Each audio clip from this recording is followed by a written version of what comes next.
नमस्कार. आषाढी एकादशीच्या या स्पेशल भागामध्ये इन्स्टंट कुकिंग या चॅनलमध्ये तुमचं हार्दिक स्वागत आहे. मंडळी, उपवास म्हणजे देवाच्या सान्निध्यात बसणे, त्याचं नामस्मरण करणे, त्याचं गुणगान करणे. आपण पण करूया का? चला तर मग. जय जय विठ्ठल, जय हरी विठ्ठल, जय हरी विठ्ठल, जय जय विठ्ठल. आली कुठून शिकाणी टाळ, मृदुंगाची धून आली कुठून शिकाणी टाळ, मृदुंगाची धून. नाद विठ्ठल विठ्ठल, नाद विठ्ठल विठ्ठल. उठे रोम रोमातून आली कुठून शिकाणी टाळ, मृदुंगाची धून. जय हरी विठ्ठल, जय जय विठ्ठल, जय हरी विठ्ठल, जय जय विठ्ठल. चला आपण आता रेसिपीकडे जाऊया. आज मी बटाटा न घालता रताळे वापरून उपवासाचं थालीपीठ करते आहे. रताळे स्वच्छ धुवून मी कुकरमध्ये घातली आहेत आणि त्याच्यामध्ये थोडंसं पाणी घालून ती उकडून घेतली आहेत. गार झाल्यावर त्याची सालं काढून घेतलेली आहेत. मी इथं ती खिसणीवर खिसून घेते आहे.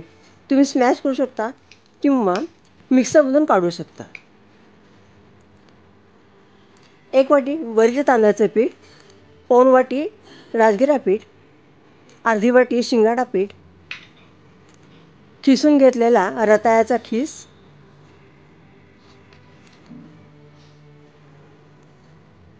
चवीप्रमाणे मिरची आणि जिरं यांचा ठेचा घातला आहे, आवडीनुसार मीठ, 2 चमचे दाण्याचं कूट, भरपूर कोथिंबीर घेतली आहे.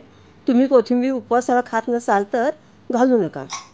आता सगळी पिठं मी एकत्र करून घेते आहे. तुम्ही या पिठांऐवजी उपवासाची भाजणी पण घालू शकता. पाणी आवश्यकतेनुसार वापरून आपल्याला थालीपीठाचा गोळा तयार करायचा आहे. इथं मी छानपैकी थालीपीठाच्या पिठाचा गोळा तयार केलेला आहे.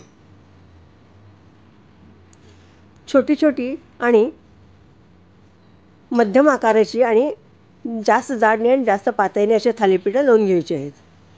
थालीपीठाचा गोळा तयार केलेला आहे. तव्याला तेल लावलेलं आहे. इथं शेंगदाणा तेल वापरायचं आहे किंवा तुम्ही तूप पण वापरू शकता. आणि मध्यम आकाराचं थालीपीठ मी थापून घेतलेलं आहे.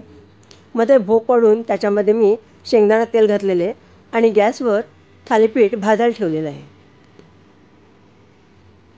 अशा प्रकारे आपलं दोन्ही बाजूनी खमंग आणि खरपूस रताळ्याचं उपवासाचं थालीपीठ तयार झालेलं आहे.